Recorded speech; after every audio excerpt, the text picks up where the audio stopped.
يا غفار يا كريم يا رحمن يا رحيم يا غفار يا كريم يا باري يا متكبر.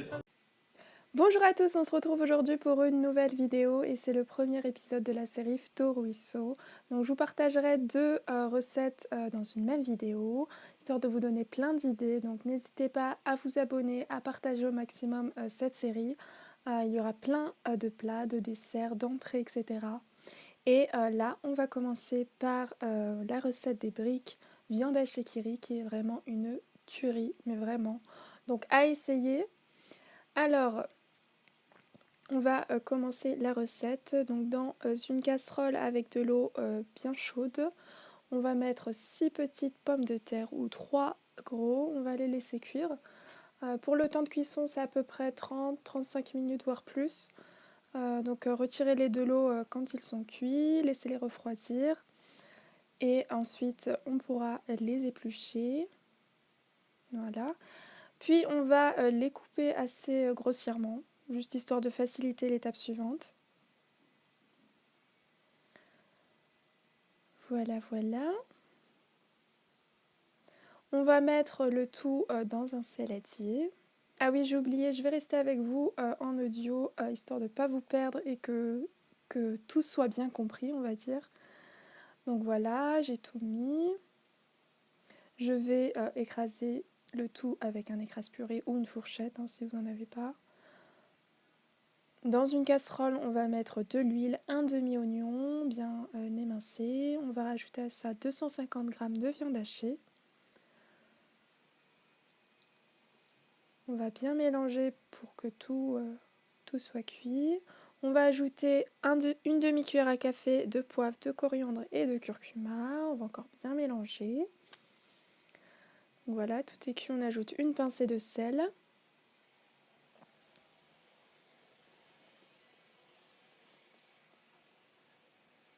Ensuite, on va couper le kiri en petits carrés.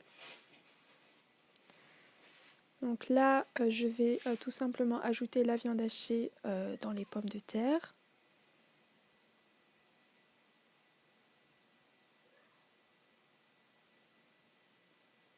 Et bien mélanger encore une fois. Voilà, et donc là, je vais ajouter 3 œufs entiers et du persil. Donc pour le persil, c'est comme vous voulez, moi j'en mets beaucoup parce que c'est meilleur. Voilà, et donc là on va prendre la feuille de brique, on va mettre dans la moitié de la brique de la pâte qu'on vient de préparer, puis on va ajouter nos morceaux de kiri. Vous en mettez autant que vous voulez. Donc ensuite je vais ajouter à ça un œuf entier que je vais bien mettre légèrement histoire qu'il ne bouge pas. Je vais replier la brique tout doucement, puis je vais souder légèrement. Et je vais mettre encore une fois tout doucement la brique dans la poêle parce que l'huile est vraiment chaude, donc faites attention. Je vais prendre une cuillère et mettre l'huile bien chaude autour de la brique. On retourne la brique. Donc c'est assez rapide pour la cuisson, même pas 1 minute, 2 minutes et c'est cuit. Voilà, c'est prêt. Donc c'est super bon, n'hésitez pas à essayer cette recette. On passe maintenant à la recette des croissants saumon tartare. Donc ça, c'est vraiment une tuerie. C'est vraiment une tuerie. Si vous n'avez pas encore essayé cette recette, essayez-la dès maintenant. C'est vraiment trop bon. Alors, on va prendre une pâte feuilletée ou une pâte brisée. C'est selon ce que vous avez à la maison. On va commencer par couper en 2, puis la couper en 4. Et on va faire des parts, donc selon la taille des croissants que vous souhaitez. Voilà, voilà. On va ajouter pour chaque part du fromage aux fines herbes.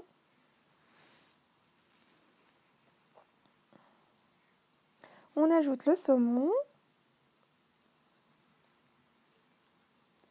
Puis, voilà, on va commencer par enrouler.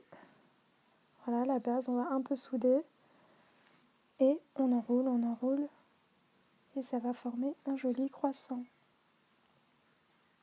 Voilà, donc maintenant il suffit de les mettre sur une plaque, prendre un jaune d'œuf, On va badigeonner nos croissants de jaune d'œuf. Voilà, voilà. Et ensuite, on ajoute de l'aneth et des graines de sésame ou des graines de tout ce que vous voulez, hein. Il ne reste plus qu'à le mettre au four à 180 degrés pendant 15 à 20 minutes selon la puissance de votre four.